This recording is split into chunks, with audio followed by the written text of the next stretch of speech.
Breaking news today.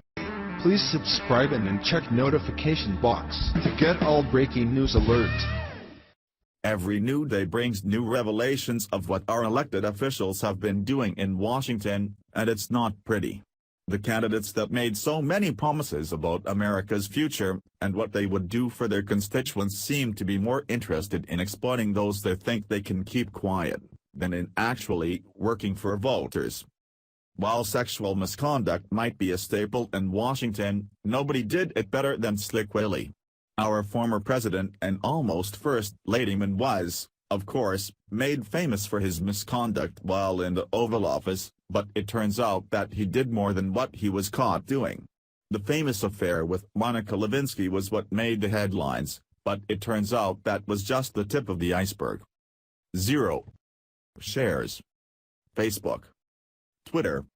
Every new day brings new revelations of what our elected officials have been doing in Washington, and it's not pretty. The candidates that made so many promises about America's future and what they would do for their constituents seem to be more interested in exploiting those they think they can keep quiet than in actually working for voters. While sexual misconduct might be a staple in Washington, nobody did it better than Slick Willie.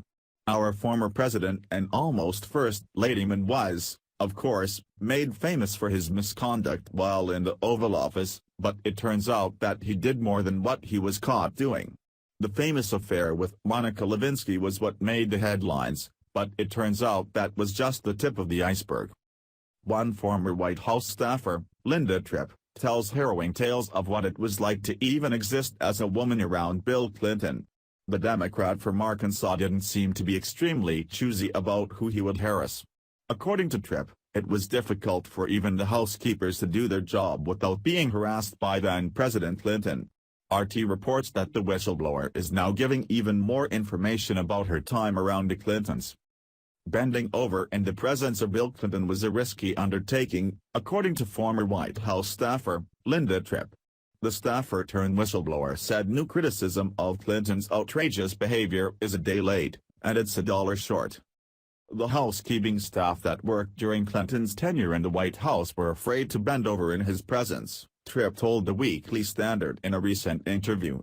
She said that stories of Clinton's libidinous impulses as governor of Arkansas were well known even before his arrival in the White House in January 1993. The former White House employee was a central figure in exposing Clinton's extramarital affair with Monica Lewinsky, then a 22-year-old White House intern.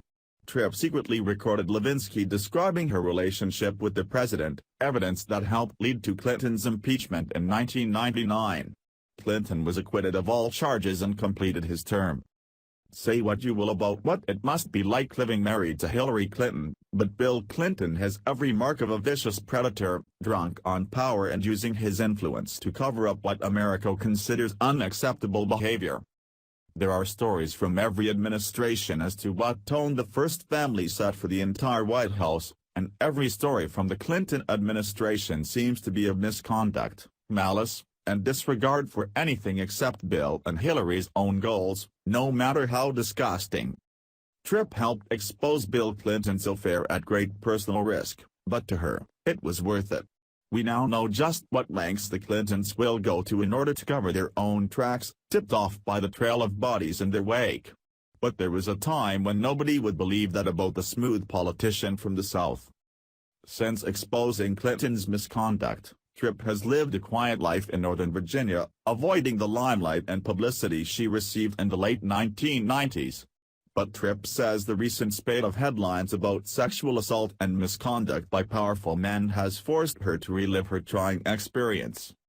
Commenting on how the press has become more critical of Clinton's behavior over the years, Tripp told the Weekly Standard that she wasn't impressed. "They have nothing to lose, and this is now permissible," she said. "The fact that the Clintons are dead in the water gives the media tacit approval to act like human beings. It's disingenuous. It's $1 late, and it's $1 short," she added. Tripp is hardly alone in accusing Bill Clinton of sexual misconduct. Since entering politics in Arkansas in the 1980s, the former president has been dogged by allegations of sexual assault, harassment, and even rape.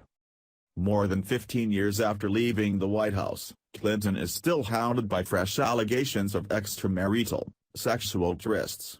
Flight logs released last year show Clinton flew at least 26 times on the infamous Lolita Express, a private jet owned by convicted pedophile Jeffrey Epstein.